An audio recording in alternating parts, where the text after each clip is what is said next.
I'm going to show you how I saved over $4,500 by building my own cabinets, upholstering cushions, and pulling this entire Nook together by myself for around $600. And you can too without any experience. Let's get into it. I thought cabinets would be the thing that made this kitchen finally make sense. But after taking out a wall, sanding down the floors, and resizing the window, I hit a problem that I was not expecting. I planned on putting a regular table in here, and it looked terrible. So instead of forcing a table to work, I built a Nook, and it tied the entire kitchen together. I also decided that this was the time to do something that I have never done before: upholster custom cushions. But first, I will show you how to build the cabinets. I set my laser level at 15¼ inches on the wall, and here's why. Your average bench is 18 inches, 2 inches of cushion, as well as 3/4 inches of plywood. So at 15¼ my bench will then be brought to 16 inches with the plywood and then 2 inches with the cushion, making it your standard height at 18 inches high. Before I get a little bit deeper into the build, I have to say, do not let this intimidate you in the fact that it is built out of plywood. Oftentimes people think it's a 4x8 sheet of plywood. How am I going to get it home? I don't have a table saw. I'm not comfortable on a table saw. Most, in fact, all hardware stores that I've ever known charge 25 to 50 cents per cut. So maybe $4 or $5, and then you can fit it in the back of your car. Doesn't matter if you're in an apartment or if you have a small vehicle. Get the hardware store to do your cuts. They have no issue doing it. I'm just marking where the seat to the left is going to go because I'm going to want some supports underneath it. This 6-foot span is far too long for just one piece of plywood. So I'm going to screw this piece in, but I'm going to allow it to stick out, I think it was about 2.5, 3 inches. That's to catch the other seat, and it will still be able to put a drawer slide on the bottom of it when I make the drawers. I put the top on, and you'll be able to see now that where I left those 3 inches to stick out, it's actually going to catch the top of that bench. I will put supports under there when I build drawers, but right now we're just getting the structure so you can see exactly how it started. I measured to mark center, I put in some supports, and then I created this really cool jig, which is just 2 pieces of plywood. One is set at the depth of the drawer slide, and the other one is to hold the drawer slide. I have to mount 8 in total. This is going to allow me to work smarter, not harder, and I can drill all 8 drawer slides in and just confirm with my level that they are all level, because I know some of you are going to say, what if the floor is not level? Obviously, you're not going to trust the floor. You are going to make sure that each one is level, but this allows you not to hold it.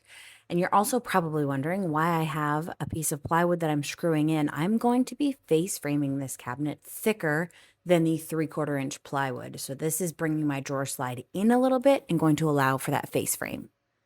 So I have ripped down a piece of pine, or you could pick one up at the hardware store. Again, you don't have to use a table saw for this project. I ripped it down to 2 inches wide because I really love a fat face framed cabinet. And now I'm lining it up with the 3/4 inches. So that is why I built my drawers in a little bit. Do you see what I'm saying now? It'll allow that face frame to be big and then the drawer to fit perfect. Okay, so you're probably wondering why I'm only building my drawers halfway up. This is a problem that most people have when they go to do a built-in or something custom and they think, I can't build that there because I have baseboard heaters. Well, let me tell you, you can.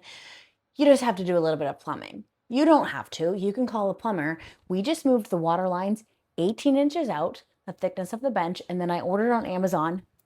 So expensive though. That part is so expensive. They're like $200 each. So if you have a better option of a baseboard cover, please let me know, because I can't find anything that is pretty and not $1 million online. All I could find was this option on Amazon, and I'm telling you, I searched. Anyway, we brought this out 18 inches from the wall, and then we just put a flat piece of pine at the bottom, and we built our drawers on top. So you still have access to the drawers and you still have heat. Win-win. So you can actually see the pipe there, the red one at the bottom, and the flat piece of pine. I did stain it because you're going to be able to see behind it a little bit, but this was before we got the baseboard on. I clear coated everything in the Poly X oil because it has a slight bit of white, and I'm trying to match the cabinets over to the right. I think I did a fairly good job. It is going to be underneath the table though, so it doesn't have to be exact. And then the bench was done, and I had to do something terrifying. the cushions, you guessed it. I had a quote that was, I'm sure, going to be probably way more professional than mine, although I really love the way they turned out. But I was not okay with paying a couple $1,000s. So I decided to do it myself. Like everything. Where do you even begin in a spot like this? This is so overwhelming. I go into the hardware store and I think this is great. There's so many opportunities. I walked into the fabric store and I was so overwhelmed and did not know where to begin. Type. Because I want it to be harder. I don't want it to be soft. It needs durability. We're going to be sitting on it. It needs durability. Aha. This is like carpet almost. Ooh, this one's so nice. Why am I whispering? It's like a library in here. Anyway, I asked the lady and I got 1,000,001 tips and pointers. She knew exactly how to do this, and I'm going to show you how. I'm all loaded up and ready to go. Don't mind this step. Still waiting on the mudroom to be framed up.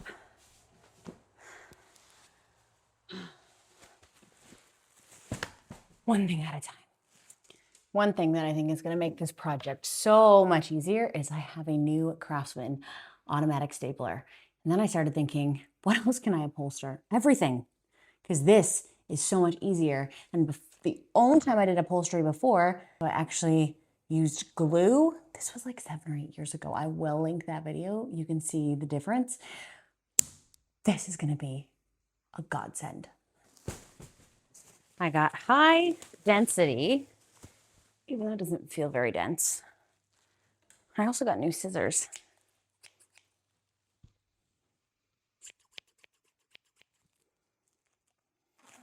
I really hope this new mic is working. Please let me know if the sound is better on this video for you as the viewer. I can't tell because every single time I go to watch my own video, I feel like I've been watching it for 6 days straight, because it's usually what it takes to edit in the evenings.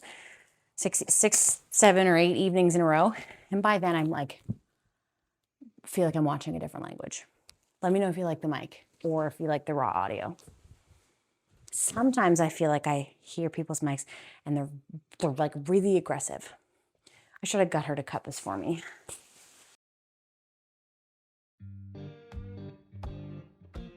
I got this because I wanted it fluffy, luxurious. I wanted it to feel like you're sitting on a cloud, like it's a, you know?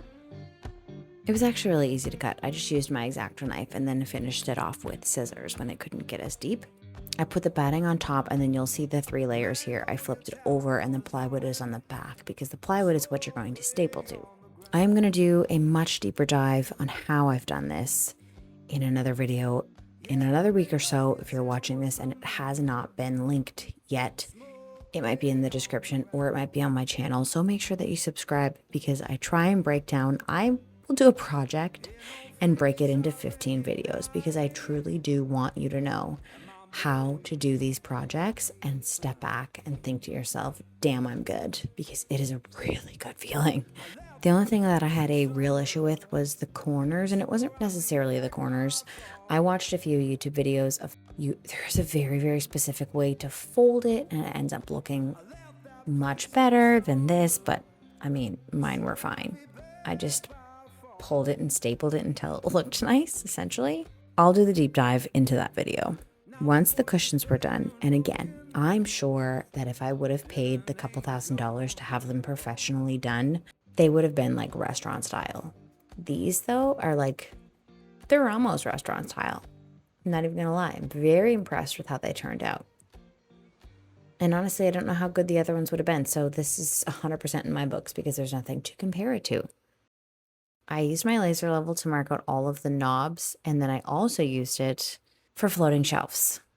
The Nook was really starting to come together, but it still looked very bland, and I am not about an all-white space. That's not my vibe. So in order to give it the really rich, deep wow factor, I stained it in dark walnut, which was a risk because the rest of the kitchen is not. Actually, I shouldn't say that. The island is dark walnut, so that's how I thought to pull this all together. And just when I thought I was done with upholstering, I really thought to myself, you know what? this bench needs a back in order to really, really set it off. So I built a back. Tucked it in around the concrete countertop that I poured that I will link below. Also, just subscribe. You'll see all these videos.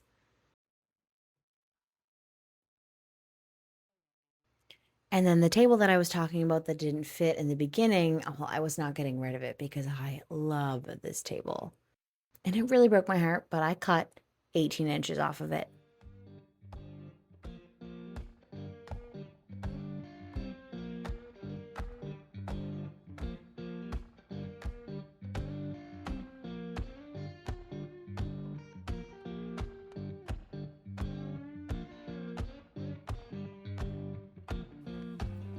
Magnolia Town was humming, smoke lay on the ground. Okay, guys, just look at the way this turned out. It's absolutely stunning. I didn't get into the details about the backsplash, how I trimmed out the windows, and another little sneak peek that I have behind me that I didn't show you quite yet, so make sure that you subscribe. I also thrifted everything on this shelf for about $60. Yeah, you got that right. You came for the Nook, and I'm going to get into those details in the next video, so make sure that you subscribe. I will be deep diving into how I backsplashed this whole kitchen, everything behind me, hot filler, and so many more details. Got to clean it up a little bit first, though. Thanks so much for watching. Let me know if you have any comments, and I'll see you next week.